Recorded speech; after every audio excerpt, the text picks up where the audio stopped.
ഇനിയും ഒഴുകും NSS സപ്തദിന സഹവാസ ക്യാമ്പിന്റെ കോഴിക്കോട് സിറ്റി ക്ലസ്റ്റർ തല ഉദ്ഘാടനം തിരുവണ്ണൂർ ഗവൺമെന്റ് UP സ്കൂളിൽ തുടക്കമായി. കോഴിക്കോട് സൗത്ത് MLA അഹമ്മദ് ദേവർകോവിൽ ഉദ്ഘാടനം നിർവഹിച്ചു.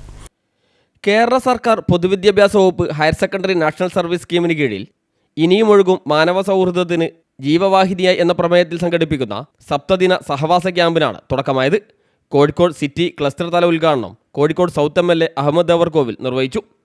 ഹിമായത്തുൽ ഇസ്ലാം ഹയർ സെക്കൻഡറി സ്കൂളിൻ്റെ നേതൃത്വത്തിൽ തിരുവണ്ണൂർ ഗവൺമെൻറ് UP സ്കൂളിലാണ് ക്യാമ്പ് നടക്കുന്നത്. Himayathul Islam higher secondary school PTA president KP Naushad ചടങ്ങിൽ അധ്യക്ഷനായി. Himayathul Islam higher secondary school manager PKV Abdul Azeez camp അംഗങ്ങൾക്കുള്ള ബാഡ്ജ് വിതരണം നിർവഹിച്ചു.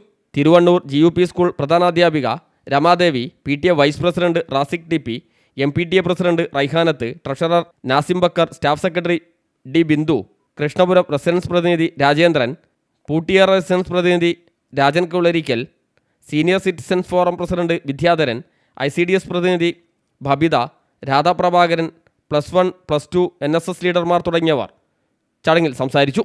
7 ദിവസങ്ങളായി നടക്കുന്ന ക്യാമ്പിൽ സാമൂഹിക സേവനം, വ്യക്തിത്വ വികസനം, പരിസ്ഥിതി സംരക്ഷണം തുടങ്ങിയ വിവിധ വിഷയങ്ങളിൽ ക്ലാസുകളും പ്രായോഗിക പ്രവർത്തനങ്ങളും നടക്കും. News bureau, Mavoor.